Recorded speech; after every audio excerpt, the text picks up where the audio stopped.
Thank you, Jim, and thank you to the APCUG for inviting me to speak. I've done it before, and it's always a pleasure. If any of you have ever gone to the Southwestern Computer Conference, I've spoken there too. Enjoy talking about this stuff, and I'm afraid that'll be obvious. I'm a member of our local Linux users group, the CME Caneo Linux users group. I'm also a volunteer with the Southern California Linux Expo, which is a annual computer conference specializing in Linux and open source software. It's held every February here in Southern California, growing steadily, becoming quite popular. This last February we drew 2,500 people, mostly from the southwestern United States, but we did have a significant contingent from all throughout North America and some international visitors. If you're the least bit interested in Linux, I'd recommend you swing down there next February and take a look at it. Professionally, I'm a system administrator. That means I ride herd on servers for St. Jude Medical, which is not a hospital. We build medical equipment. My particular division builds pacemakers in Sylmar, California. I and 7 of my team members ride herd on 1,000 Linux and Unix machines throughout the world. The little asterisk there is a little reminder for me to talk at length about something or elaborate on it, and if I don't, please ping me. This whole presentation got kicked off by Carla Schroder. She's an author of several books on open source software, and she's a contributor to the Linux Foundation as a columnist. And she was talking about Linux taking over pretty much everything, and I just kind of inspired and ran on it. She was talking about Linux on the desktop, which we've been talking about the year of Linux on the desktop for the last 10 years. It hasn't really happened. But what she's saying, what she forecasted about 6 months ago, is Android on the desktop.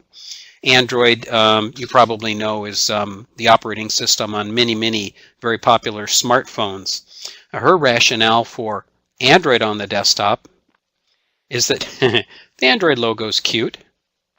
It's an open architecture, many applications available, many for free, and thousands of applications to choose from.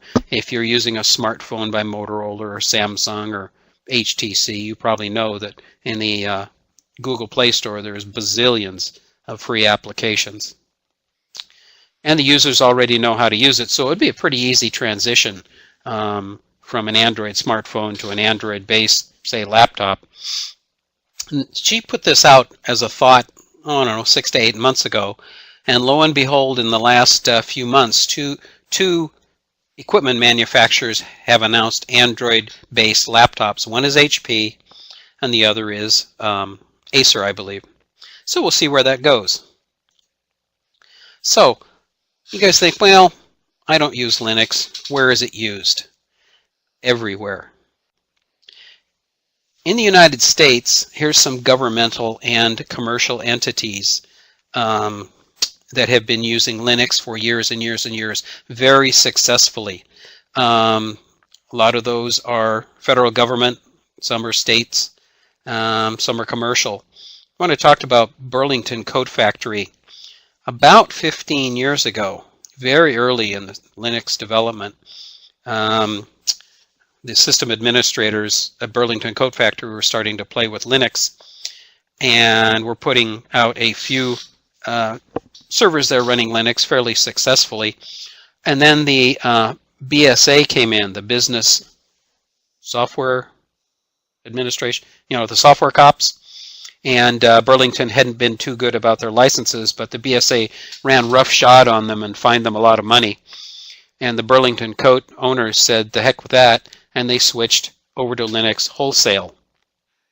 Spin forward today, they have 8,000 Linux desktops throughout their stores and their factories, and been a very successful transition. It's kind of like the poster child for Linux transitions. Other places, all the big internet things you'd expect, IBM, Cisco, Wikipedia, all of those. A lot of big commercial companies. And the one down in red, the International Space Station Operational Net, the network of laptops that actually runs the internet. About a year ago, a Russian astronaut brought up a thumb drive that was infected, and it infected all the Windows machines running the International Space Station. Since then, they've transitioned all of those laptops to Linux very successfully. Where else? Lots of places all over the world. Most of these are governments, but down at the bottom you can see a couple auto manufacturers. There's some more there. Cuba makes its own version of Linux. I thought that was pretty cool.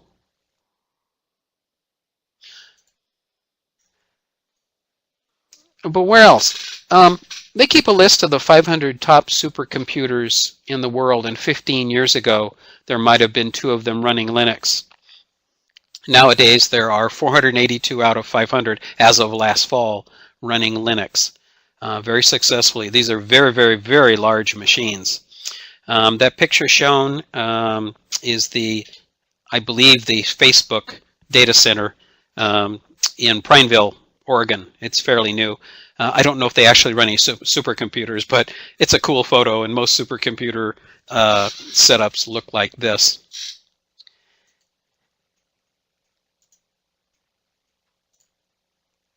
Cars. Why would you run Linux in a car?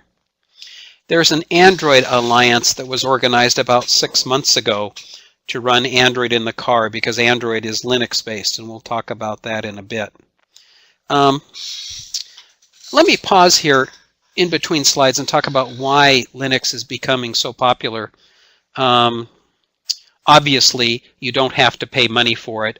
You can download it for free, but that's not the major driver.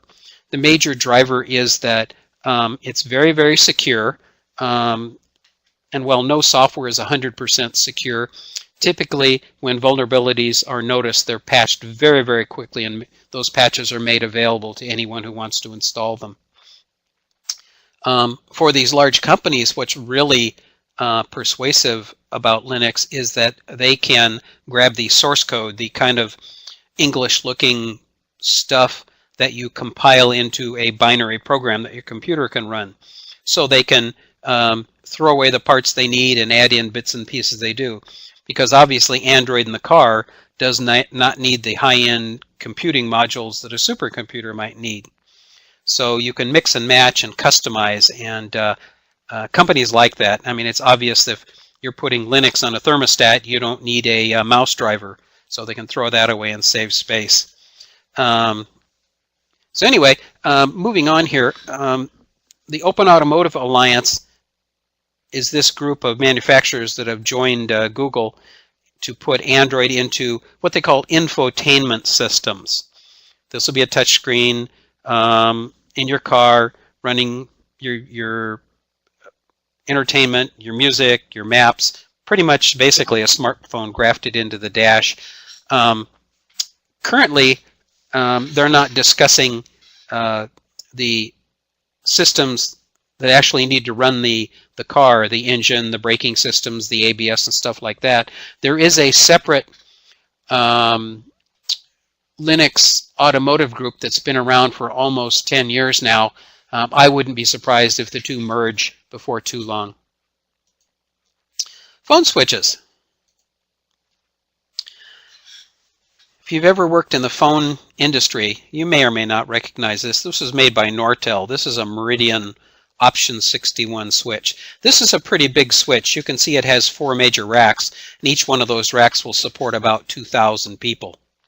But if you didn't need something that big, and by the way, this setup here is probably installed about $100,000. We'll spin forward to today, and this little voice gearbox will support 250 users and probably cost less than $1,000. And these would be all voice over IP phones, network-based phones.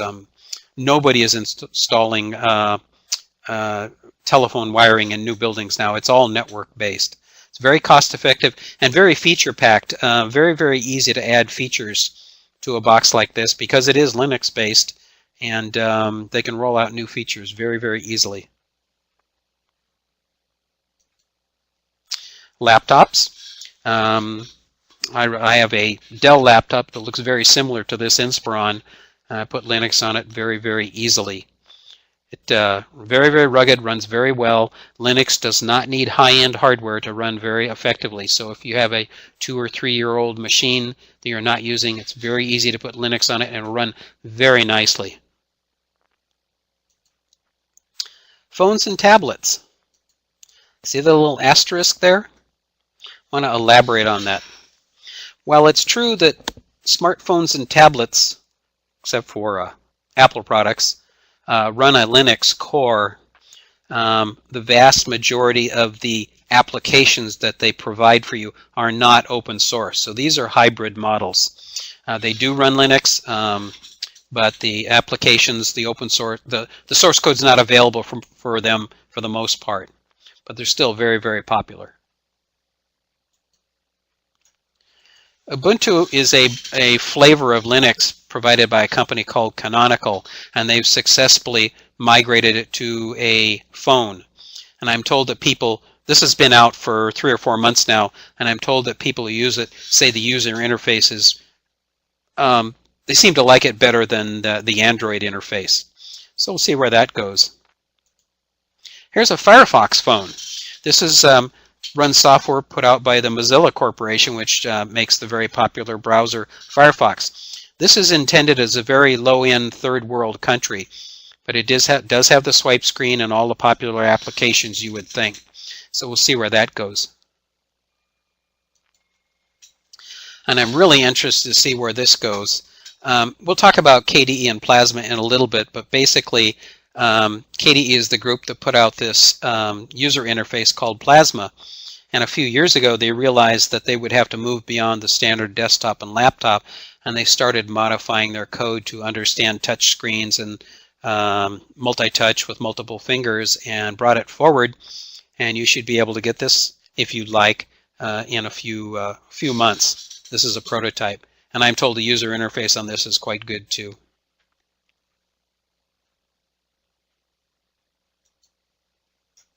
And desktops. This is the last frontier, and the reason it is, I've run Linux for about 15 years now. I think the last Windows OS I had installed in this house, except for the laptop I bought recently, which is still dual boot Windows 8. The last desktop Windows I had installed in here was Windows, I think it was 98. We had moved off since then. And just to spin forward in those 15 years, the amount of money I've spent on software is, let me add it up, 0 in 15 years. I've managed to provide myself, my wife, and my grandkids computers with 0 software cost, and very cost effectively and very rugged too. Very, very secure and easy to use, because it's all GUI. And we'll talk about that a little bit more. Let's talk about Linux on the desktop. There are a lot of different varieties, and people grumble about that, but it's just like cars. I mean, you've got a billion different varieties, brands, and models of cars. And like cars, they're 95% the same. They all have 4 wheels, mostly. They all run on gas, mostly. They all have a steering wheel. Sometimes it's on the wrong side. They all have controls to do various things, but for the most part, they do the same thing. It's the same with computers. The biggest differences are the user interface, that mousy clicky thing on the screen. There's different varieties of that, and it takes and they're different. They all have their strong points and well, maybe some weak points. But the point is, you can choose which one you want. And the other difference is package management. They have different package managers, but they all let you browse through a list of packages, programs that are available from the computer, pick it, download it, and install it. Let me talk about that a little bit. Many years ago, when Linux was starting to become popular, if you were running, say, a Red Hat Linux on your desktop, you'd have to go to Red Hat and see if there were updates available and download them from Red Hat and install them, and that was okay.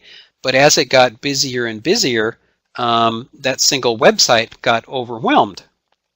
So what they decided to do is make mirror sites. And a mirror site, oh, there may be 20 or 30 around the world, that when Red Hat publishes an update, it's pushed out to all these mirrors, and your package management software on your computer knows which mirror is the closest one. So they spread the load out, and they also find the one closest by, so you have the fastest download. Very, very handy. When Apple came along with the iPhone, they thought these mirror ideas were a really, really cool idea. So they used them, but they renamed it the App Store. So they stole our idea. And all of the package, you don't have to go all over to multiple different websites to find your Linux software.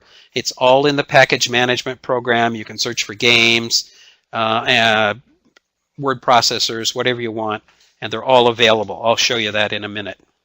So those are the two biggest differences between Windows and a Linux computer. So the thing on the screen, the mousy clicky interface, is the graphical user interface. With Microsoft, you get your choice of Windows or well, Windows. No choice. With Linux, it's different. There are, being open source, there are a bazillion different user interfaces you could choose from, but the vast majority of Linux users use the top 2 or 3, and I'll mention those here. One is GNOME with a hard G, the GNU Network Object Model Environment, and GNU stands for GNU's Not Unix. It's a play on words, but basically everybody just calls it GNOME now. And then Canonical, the company that puts out Ubuntu, spun off their user interface called Unity. And if you download Ubuntu, its default user interface is Unity. There's a group that was organized about 15 years ago called KDE. It used to be called the Cool with a K Desktop Environment, but now it's just KDE. And for a lot of many years they were just called KDE, and then they wanted to point out that they're the KDE Software Collection, SC. But as they've brought their user interface forward and modernized it for tablets, anything with a touchscreen, smartphones, they've renamed that whole package as Plasma. So when I say KDE, I mean the modern versions are Plasma. That's what I use. There's another excuse me, interface called LXDE, the lightweight desktop environment. X11 refers to the windowing manager behind it, and I'll mention that. That's for computers that are a little older, less horsepower, less software, less memory available, and it works very, very well. Just doesn't have all the bells and whistles that the top 3 do. Etc., etc., etc., etc. There are 2 or 3 other vaguely popular ones, and behind that another couple dozen user interfaces you could run. And I'll go on and talk about that in a minute. Don't let this scare you. It's not that hard. You don't need to think about it. I just want you to understand that Windows tends to be kind of monolithic. You get it, and that's what you get, and you be happy with it. Because Linux is modular, you can mix and match, and that's what the providers of the Linux distributions, that's what the various flavors of Linux are called, distributions. That's what they do. For instance, there are Linux versions designed to be very, very lightweight. There are Linux versions designed to be rescue CDs, and I'll talk about those. There are Linux versions designed to be media centers, and I'll talk about those. And they can do that because it's so configurable. Now on the screen here, you see 3 squares here, different colored. This is the bare minimum you need to run a server. You run the kernel, which is the brains, the other binary stuff, the drivers that look at the screen and the keyboard and the network interface, stuff like that, and whatever programs you want to run. And these programs would be text applications or things that don't need a graphical screen. It could be like a web server. So this would be a bare bones server. If you're going to run a user interface that's graphical, you need another layer on top of it called X Windows. And the only reason I mention it is so you know when somebody says X Windows, it's part of the Linux stack of software. X Windows is it's a windowing program. It's just smart enough to put a gray background on your screen and put a rectangle, a terminal up there, a window. It needs to be told how big the window is, where the window should be, whether it should have decorations, whether it have a scroll bar, stuff like that. And what does that is the user interface. If you decided to run GNOME on your Linux interface, this is what the stack would look like. And this is all done automatically for you. This is just for your education, so you know what's going on behind there.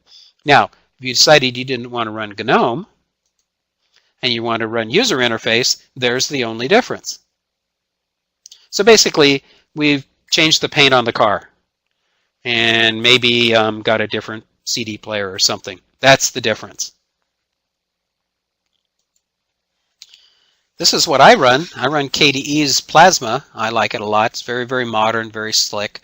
And we'll show you that. But notice the only thing that's changed is the user interface. All of these other chunks of the stack are the same.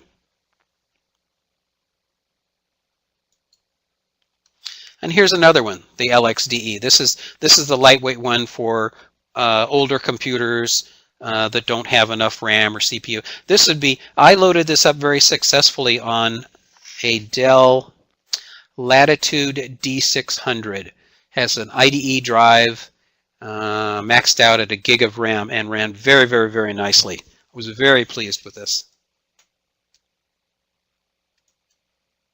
So, some screenshots. This is GNOME. You'll notice it has 3 windows on it, but you know those are configurable. List of icons, you can click on the left, and on the right you can see the running applications, kind of a black bar on the right. If you hover on that, it will slide out. It's pretty slick. You've got a search bar on the top. Up in the upper right, you can see a thing that looks like a radar. That's wireless. It's all pretty standard. Stuff like that. And you can see up at the top on the left is Firefox, some other utilities. I'll talk about those in a bit.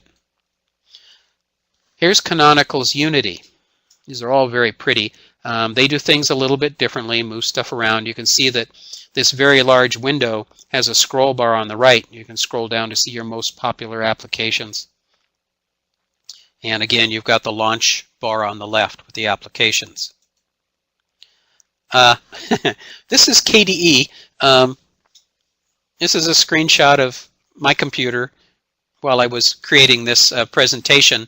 And the reason the taskbar down at the bottom is so small is because this is a screenshot of a 24-inch screen running 1920 by 1200. Maybe I shouldn't have done that, but it was available. Down in the very, very, very lower left-hand corner, you can see a little blue icon, which is the pop-up menu. And you can see the pop-up menu is popped up, and my favorites, the orange star, is selected. And I've got, you know, a couple browsers, a couple email programs, a couple other stuff. You can modify this to have all of your favorites. And you can see on the right, there's a copy of Firefox running. In the back is LibreOffice doing the presentation. The yellow box in the upper left-hand corner is a console or a terminal where you do command line stuff. In the upper left-hand corner is a performance monitoring program that's monitoring this laptop or this desktop. I like KDE a lot. Very, very handy. This is the LXDE desktop. This is one version of it. This is running on a distribution called LXLE. Very lightweight. On this one, there's a menu, but the main menu is by right-clicking on the desktop, and I was unable to catch that and do a screenshot of it. And of course, as you'd expect, the wallpapers are all modifiable. The menus are all modifiable. Oh, you were asking about Chrome OS. Chrome OS is a very lightweight operating system that's intended to operate in the cloud. What that means is there aren't a lot of local applications. You start up the OS, you start up a browser, in this case Google Chrome, and you you save your documents in Google Drive and Google Docs, and you use all of Google's applications. Very, very, very, very useful for traveling. Thank you for asking about that, Matthew. Many schools are starting to provide Chromebooks running Chrome OS in their classes for a number of reasons. One, they don't get viruses. Two, they're less expensive. And three, they can share documents very, very easily with them. If I was going to get my wife another laptop, I'd probably get her a Chromebook. So I talked about those different desktop interfaces, and what I didn't mention is you can have them all installed on your computer. Yes, I will explain the difference between Unix and Linux in a moment. Thank you for that question. If you have multiple user interfaces installed, when you go to login, you can select which one you want. Notice that this machine is dual booted, set up with both Windows and Linux. You can see Windows on the menu there, KDE, GNOME, another one called Window Maker, and the default is just the last one. Oh, thank you for mentioning that, Betty. I will talk about that. Somebody asked about the difference between Unix and Linux. In the early days, AT&T developed Unix, and it was quite good. Even in the early days, it was obvious it was going to be very useful. Other companies found that it was going to be as useful for them, and they started developing their own versions of Unix. But being proprietary code, they had to make theirs a little different to add value.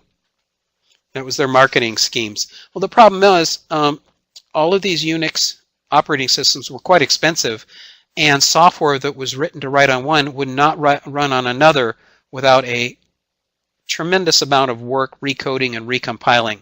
So you had 6 or 8 different flavors of Unix, all very expensive, and you were locked in. When Linus Torvalds started developing Linux in the early 90s, he licensed it under an open source license where anybody could look at the source code. What that does is it requires you, if you make changes, you have to publish them back to the community.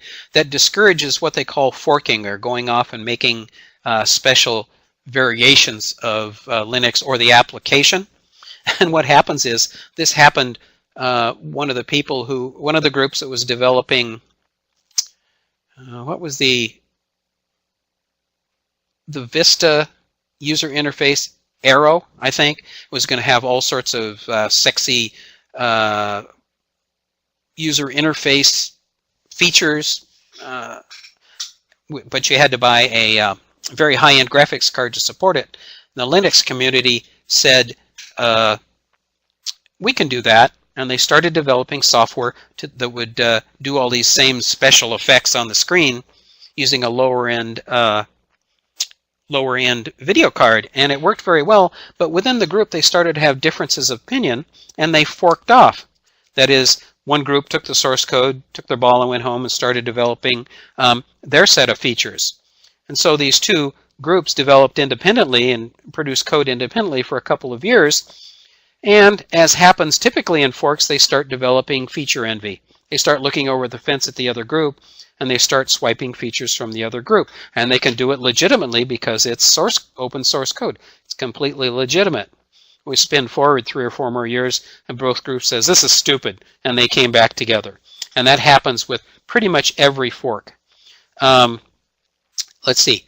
Betty's talking about the Introduction to Linux class, which is sponsored by MIT's EDX and the Linux Foundation. If you're interested in Linux, they're giving an Intro to Linux class starting in August, and this is an online class. This particular one is free. I've even signed up for it, not because I need an introduction to Linux, but I want to see what works and what doesn't work on online training. There are 2 ways to go about this. You can audit the class, or with a little bit more rigor, you can get a certificate out of the class. I think they said the average person would take 40 to 60 hours to get through the entire course. And Betty, you may not know this, but I heard recently they've had 100,000 people sign up for the course.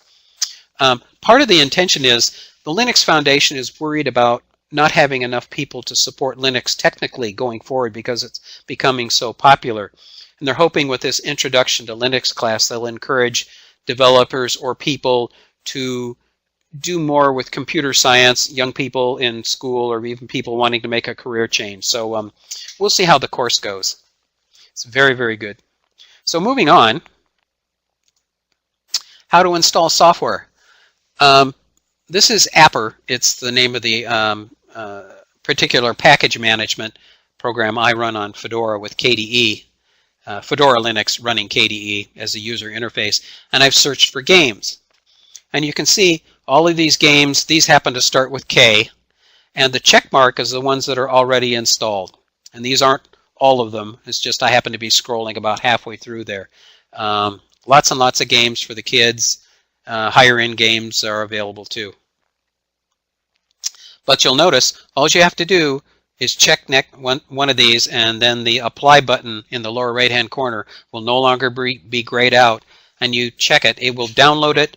If there are any prerequisites for that game, certain libraries or stuff, it will grab those too. And all of these come from guaranteed repositories. All of these packages you download are very securely signed. You don't have to worry about rogue applications being installed. Speaking of rogue applications, I was going to count up the number of viruses and exploits I've encountered in 15 years of managing Linux computers. It's none. Moving on. The nicest thing about Linux is you don't have to license it. You don't have to pay for it. If you have to reinstall it, you just reinstall it. So if you break it, you can fix it, and then you can break it, and you can fix it again, and all you're losing is your time, but you're gaining education. And the nice thing about it is if you've got a computer laying around the house that's 3 or 4 years old, a desktop, you can make a very nice household server on it, running just about any kind of software, any kind of application. Let me show you. You could have a media server serving out songs that you've ripped, or movies, or videos, whatever you like. A file server, or Windows shares. Linux speaks Windows, etc. Too many. Fax servers, if anybody uses fax, there's a fax server module for it. Web server, if you want to run web pages. I run one at orvsplace.net, just to say I can. But if you could go and install Linux and install all these modules to make it a server, but there's a specialized distribution called FreeNAS, Free Network Attached Software, that doesn't actually run Linux. It runs something called BSD, which is a Unix clone, but also open source. It runs off a thumb drive, and it's about a 100 megabyte install, and has a really, really nice user interface, which is web-based, by the way. And you could go to the store. Well, it speaks Windows, Apples, and Linux on the network interface. So you could use it as a file store if you have a Windows machine, an Apple desktop, say, a Linux desktop. It will successfully store and retrieve files from all 3 operating systems. Tons of features. Now, you could go, they do sell NAS servers now. Put a couple terabyte drives in here, and you could get this for about $600, $800, minus drives. It looks very, very nice.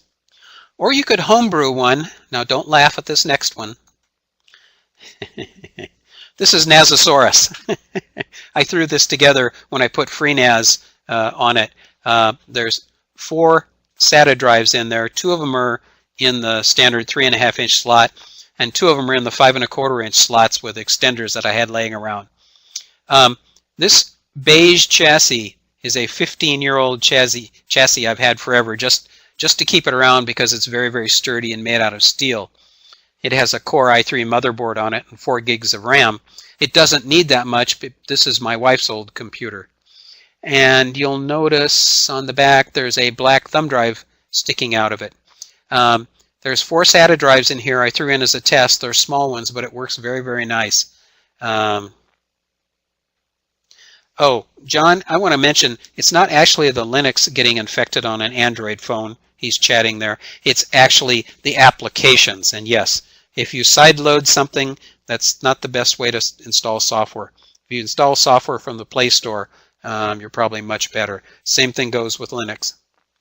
So anyway, this is my homebrew network attached storage in my workshop, and now that I'm satisfied that FreeNAS will work what I want, I'm going to replace these old drives with maybe 4 2-terabyte drives and make up a big file store for it, and we'll continue to store all of the files from my wife and me on the server.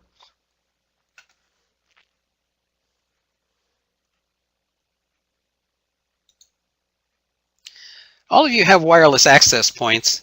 I'm pretty sure most of you do anyway. And they're actually a combined box. They're a firewall, a router, and an access point. The firewall keeps the bad guys out. The router translates network addresses from your public address on the outside to your private address in the inside. Almost everybody inside their house runs something that starts with 192.168 dot something. Those are private addresses. They're replicated inside every household, and they're not routable. They have to be translated to an external address. That's what the router part does. Then the access point is the one that gives you wireless access to that router, to your home network. Did I use a Linux OS to do this presentation, and if so, what version? Yes, I did. I run Fedora 20 on my desktop. This presentation was created using LibreOffice's Present, or Presenter. It's like PowerPoint, only better, different. I don't run Windows at home unless I'm using my work laptop. So the issue with wireless access points, and we'll get to this in a moment. In fact, let me go on. Here's a user interface, a web interface from my, what is this, a Linksys N300 or something like that. But it's not running the standard Linksys software. It's running something called DDWRT. The open source software for your home routers tends to be more secure. We'll talk about that in a minute. A little more rugged, and probably a little better throughput too. I would recommend doing this, and I'll mention why. So this is DDWRT, and this is OpenWRT. They have about 90% the same feature set, both recommended, and they're pretty easy to set up. And why? Oh, where did that go? Oh, the reason you'd want to run one of these is because for at least 3 of the major access point vendors, researchers have found backdoors in them. Commercial backdoors that allow people to get into them with no password from the internet.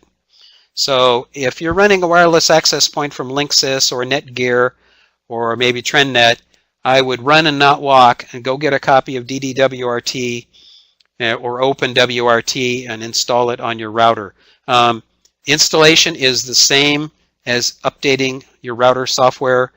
You go into the admin, say upload new firmware, you grab the new one, upload it, and reboot. Then you log in with the default password, and of course you change it. Don't leave passwords at defaults. Bad news. Oh, Linux antivirus. Let's talk about that. There really isn't any Linux antivirus per se. I haven't run with one for 15 years. Let me see. Let me rewind that. Say 50 man years of running Linux at home, never run an antivirus, never had any problems. Is one exception. I do run a mail server on my Linux server, and it does run antivirus software, and it scans every email that comes in looking for viruses, Windows viruses. Well, there may be 2 or 3 Linux viruses, but let me talk about why. Yes, Clam and Avast are available. Clam typically looks for Windows viruses. If you go to Linux exploits in Wikipedia, there's a list of about 100 known exploits that have been found over the years. If you're running any kind of a current Linux, every single one of them have been patched for every one of the known exploits. That's the good thing about them patching them on the fly. And talking about Linux being secure, you know, a home Linux user is not a very big target anyway. If somebody wanted to exploit a Linux server, they'd go after somebody like, Amazon, Google. Google runs well over 1 million Linux servers.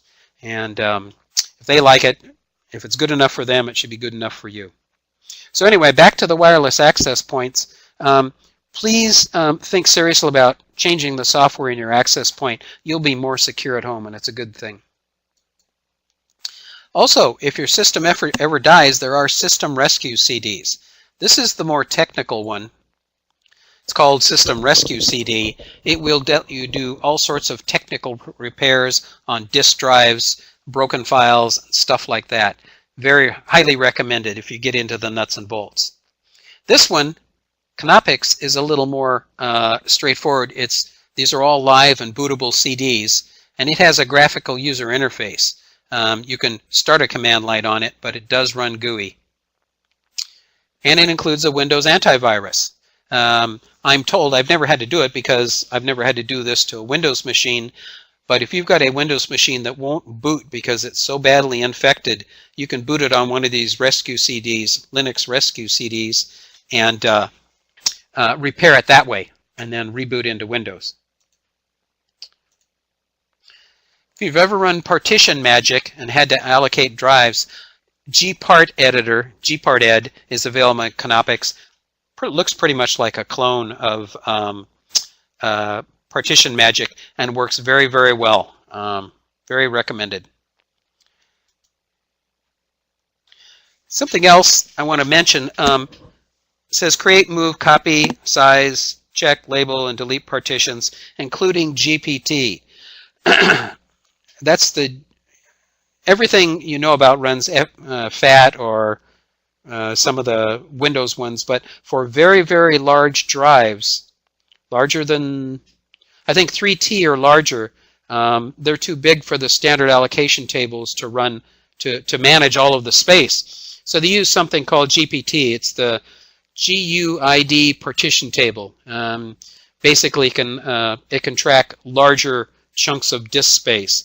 And some of the older partition magics will not know about GPT. You'll have to get something newer. But you could grab a copy of the Canopix Live CD and successfully configure your 4 or 5 or 6 terabyte drives. Excuse me. And if you got a partition you can't mount, some of these can mount them in spite of being broken and rescue data off of the partitions. That's a good thing. Excuse me. Here's some screenshots of some media center. These are dedicated Linux partitions, dedicated Linux distributions you can load on an old machine and use it as a media library. Basically, this is what comes up on your screen. Lets you do video, live TV, stores your music, streams stuff off the network, and they keep adding features to it. XBMC used to be Xbox Media Center, but now it's just XBMC. And again, these are all freely available from download. And if you've got an old computer sitting around with a couple gigs of RAM and any kind of a disk drive on it, you've been wondering what to do with it, this is an excellent opportunity to learn about computers because Linux is very, very, very transparent. It encourages you to learn about networks and computers. But there is more. Remember I talked about smartphones were mostly proprietary? There is smartphone open source replacement software. CyanogenMod is the most popular. If you've got a phone that doesn't have a locked bootloader, you can load CyanogenMod in it and get a very, very pure Android experience. They don't load the crapware on it like Samsung and HTC do, and they tune them. All of the Linux software is always being tinkered with and fine-tuned. Larry's asking about a distribution recommend for someone like me. All of them have become very easy to install. Thank you for the warning, Jim. Closest to Windows? Well, like I said, Linux is, the question was what distro comes the closest to Windows. Ubuntu is good, but the Ubuntu default interface isn't much like Windows. I would say no matter what interface or what Linux distribution you choose, in addition to the default user interface, try KDE. It's pretty Windows-like still. It's got the pop-up menu with submenus. It would make you very comfortable with that. And again, all it costs you is some time to try it. Let me get through these. There are many, many other smartphone replacement ROMs. They call them ROMs for smartphones besides CyanogenMod. If you've got an older phone and you want to play with Linux, this is the way to go. And there's what the user interface would look from a typical CyanogenMod. This is the 11.0 release. This came out about a month ago. SUSE is very, very polished. I've used it before. It's very nice. Well, let's talk about open source software. You've got Office suites, video editors, image editors, sound editors, browsers, etc., etc. Notice the stars next to Chrome and Opera. They are available for Linux, but they are not open source. Conquer is the browser that comes with KDE. It's not as popular as the others, but it is quite good. I might mention that LibreOffice, if you don't know it already, it was the successor to OpenOffice. It was a very successful fork. There's some history behind that we don't have to go into. If you're still using OpenOffice, I would encourage you to consider moving over to LibreOffice. It's gone far beyond OpenOffice. Many, many of these things have been ported to Windows. Audacity is a very good sound editor that's available for Windows. And of course, Firefox and Chrome are available for Windows. Home automation. The Nest thermostat. It's based on Linux, and Google just bought Nest. There's a lot of home automation software available for Linux. What's holding home automation back, regardless of what OS is your favorite, is there's no common protocol between the devices.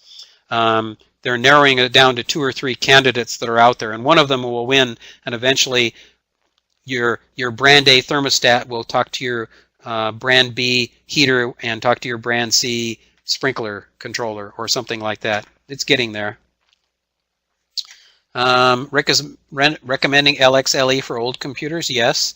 Ubuntu for most recent machines, yes. Linux meant for servers, that's fine. Other good server distributions are CentOS and Scientific Linux. If you load Ubuntu on your machine, also grab the KDE module and try it as you log in. Where to get the goodies? ClearOS is a dedicated firewall, runs on a PC, as is all of these are. I've run pfSense before. I run ClearOS now. Very, very good for rugged whole house router and firewall. Here's the router. All of this stuff is available online. You don't have to write it down. Linux distributions. Here's the ones that he talked about. We have a few minutes for questions, so I have the answers. There's my email address. If you have a question, feel free to email me. 2 minutes. Thank you, Jim. And Jim said APCUG is going to make the PowerPoint available. I have the PowerPoint and PDF available at orvsplace.net/temp if you'd like to grab them there. Any questions in my last 2 minutes? Let's see. Will the distribution work with my hardware? Oh, good question. All modern Linux distributions will work with all hardware unless it is so new that the solder is still warm. And I was going to say something else and I forgot. What was that? Anyway, I encourage you to try Linux on a home computer. The only thing it will cost you is some time, and it's just a ball to play with. Linux makes computing fun again. Let's leave it at that. And I'm done. Thank you, Jim.